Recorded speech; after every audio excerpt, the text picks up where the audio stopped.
माँ का कर्ज रुला देने वाली कहानी। एक बार बेटे और माँ की में बहस हो गई। बेटे ने माँ से कहा, माँ तू हमेशा ये कहती रहती है कि माँ का कर्ज कभी नहीं उतर सकता। अब मैं तंग आ गया हूँ यह सब सुनकर। आज मैं तेरे अगले पिछले सब कर्ज उतार दूंगा। बता कितना कर्जा है तेरा? तुझे क्या चाहिए? रुपया, सोना चांदी, जेवर? बता माँ, ऐसा क्या दूँ जिससे तेरा कर्ज उतर जाए? माँ ने बेटे से बड़े आराम से कहा, बेटा ये रुपए पैसे सोना चांदी से तो मेरा कर्जा नहीं उतरेगा। अगर तुझे मेरा कर्जा उतारना ही है तो एक काम कर, आज रात तू मेरे पास मेरे कमरे में सो जा।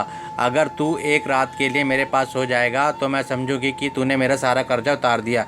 बेटे ने सोचा कि सिर्फ एक रात की बात है तो सो जाता हूँ माँ के पास। जैसा तय हुआ था उस दिन बेटा माँ के कमरे में ही सो गया। जैसे ही बेटे को नींद आनी शुरू हुई, माँ ने बेटे को जगा दिया और कहा, बेटा प्यास लगी है, एक गिलास पानी पिला दे। बेटे ने कहा, ठीक है माँ, अभी लाता हूँ। माँ ने थोड़ा पानी पिया और बाकी पानी पैड पर फेंक दिया जहाँ बेटा सोया था। बेटे ने कहा, अरे माँ ये क्या किया? तुमने तो मेरी जगह सारी गीली कर दी।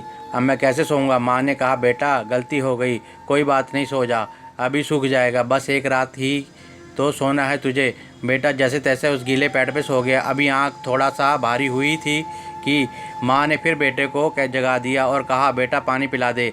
अब बेटे को थोड़ा गुस्सा आ गया और उसने माँ से कहा, माँ अभी तो पानी पिया था, इतनी जल्दी प्यास लग गई? माँ ने कहा, बेटा गर्मी बहुत ज़्यादा है ना, इसलिए प्यास लग गई, एक गिलास और पानी पिला दे। बेटे ने थोड़ा मुंह बनाया और पानी का गिलास लेकर आ गया। माँ ने थोड़ा पानी पिया और बाकी पानी फिर बेटे की जगह पर गिर दिया। अब बेटे को गुस्सा साथ में आसमान पे पहुंच गया। बेटे ने माँ को बहुत अपशब्द कहे। बेटे ने कहा, माँ तू पागल हो गई है क्या? तूने मेरी जगह पर पानी गिरा दिया, बार बार मेरा बिस्तर क्यों गीला कर दिया? इस बार बेटे ने दर्जनों बातें सुना दी अपनी माँ को, लेकिन माँ कुछ ना बोली। माँ ने धीमी आवाज़ में कहा, बूढ़ी हो गई हूँ ना बेटा, गलती से गिर गया, कोई बात नहीं, एक रात की बात है, तू सो जा, अभी थोड़ी देर में सूख जाएगा। जैसे तैसे बेटा फिर गीले बिस्तर पर लेट गया। काफ़ी देर तक नींद नहीं आई, लेकिन एक घंटे बाद फिर से बेटे की आँख नींद से भारी होने लगी और तभी माँ ने बेटे को फिर से उठा दिया और कहा, बेटा पानी। माँ ने अभी इतना ही कहा था कि बेटा चिल्ला उठा और बोला, भाड़ में जाए तेरा कर्जा, मैं जा रहा हूँ अपने कमरे में सोने।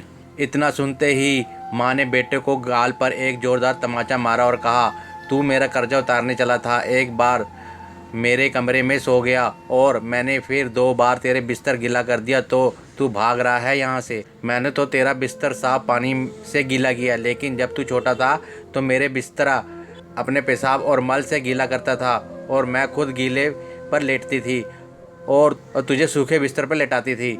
मैं सारी रात तेरी गंदगी में सोती थी, लेकिन फिर भी मेरा प्यार कभी तेरे लिए कम नहीं हुआ। मैंने तो सिर्फ 2 बार पानी मांगा तो तुझे इतना गुस्सा आ गया, पर जब तू छोटा था तो रात में कभी पानी तो कभी दूध मांगता था। मैं हर बार मुस्कुराकर अपने हाथों से तुझे पिलाती थी। जब तू रात को बीमार होता था तो पूरी रात तुझे अपने सीने से लगाकर आंगन में घूमती थी ताकि तू सो जाए। और आज तू निकला है माँ का कर्जा चुकाने। बेटे एक जन्म तो क्या, माँ का कर्जा तू 7 जन्मों में भी नहीं उतार सकता। बिल्कुल सही है, वाक्य में माँ का कर्जा कोई नहीं उतार सकता। और माँ बाप का महत्व का तो तभी आभास होता है जब कोई खुद माँ बाप बनता है।